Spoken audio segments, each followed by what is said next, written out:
What if a simple DNA test could expose an unbelievable deception at the very heart of your marriage? That's exactly what happened to me. After years of quiet doubts, the results confirmed my husband's shocking betrayal, unraveling every truth I held dear. This isn't just my story. It's a raw, unfiltered look at the moment DNA test tore my world apart and revealed a lie I never saw coming. I was 64 years old when I decided to take that DNA test. Most women at my age do it out of curiosity, to trace their ancestors, to learn the percentage of where they came from, or simply because their grandchildren begged them to. But me, I did it because something had been haunting me for decades, something I kept burying even when it clawed at my peace. I loved my husband too much to ruin our life by chasing a doubt that my husband, Harold, was the kind of man people admired. Charming, responsible, loyal, or at least he looked that way. For 42 years, we were the couple others envied. We raised our son, Emery, built a life, bought a home, and sat through countless dinner parties where people would say, "You two are perfect together." I smiled every time, but my heart never fully believed it. Behind his soft eyes and calm voice, I always sensed something else. Something hidden. I was never the paranoid type. But years ago, when I first got pregnant, Harold acted strange. He insisted on being at every doctor's appointment. He obsessed over the timing of my pregnancy, asking questions that didn't make sense. I remember thinking maybe he was excited, maybe overly excited to be a father. But excitement doesn't look like anxiety.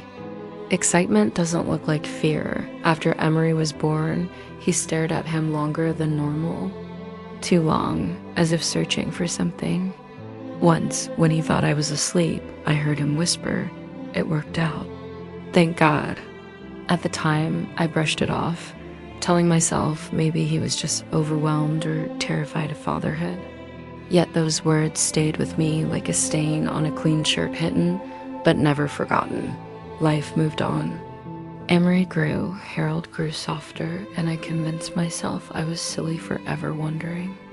But then one evening, as we watched a genealogy documentary, my husband said in a shaky tone, "Some things should stay buried." I turned to him, confused.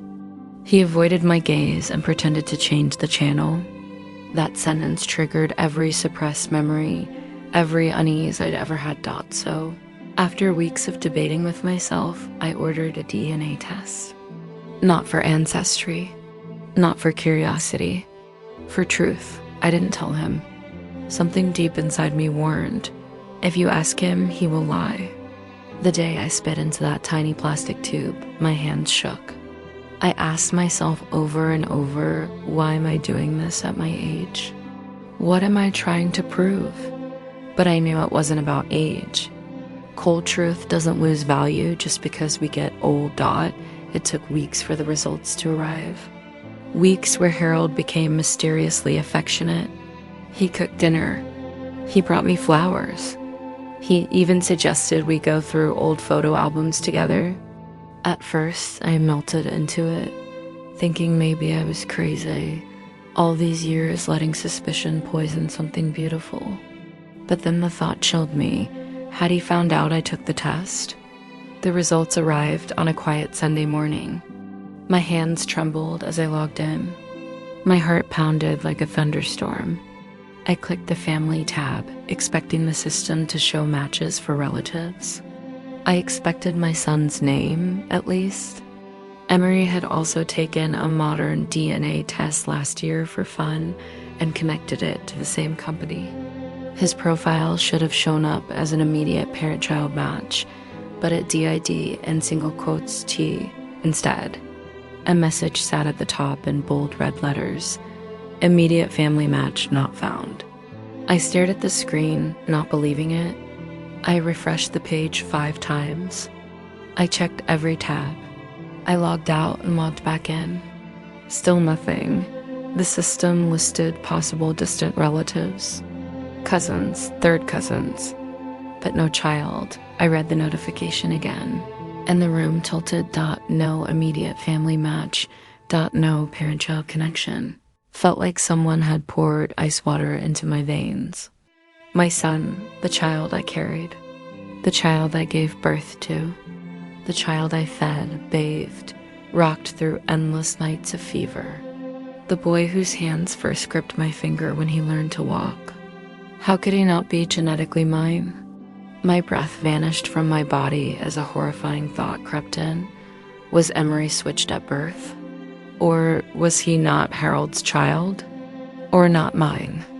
And then another, darker, more twisted possibility emerged. One that made me scream inside. What if Harold knew? Because suddenly, every strange gesture, every anxious moment around my pregnancy, every forced affection in the past month fell into place. Like puzzle pieces drenched in poison. He didn't just know. He had been waiting for the day I would find out. He didn't just know. He had been waiting for the day I would find out, waiting for a truth I was never meant to see. And just as my heartbeat hammered against my chest, the bedroom door creaked open. Harold stood there, calm, almost relieved. He looked at me, then at the laptop screen, and whispered with a strange, chilling softness, "I guess you finally know." His words weren't shocked, they weren't defensive, they were prepared.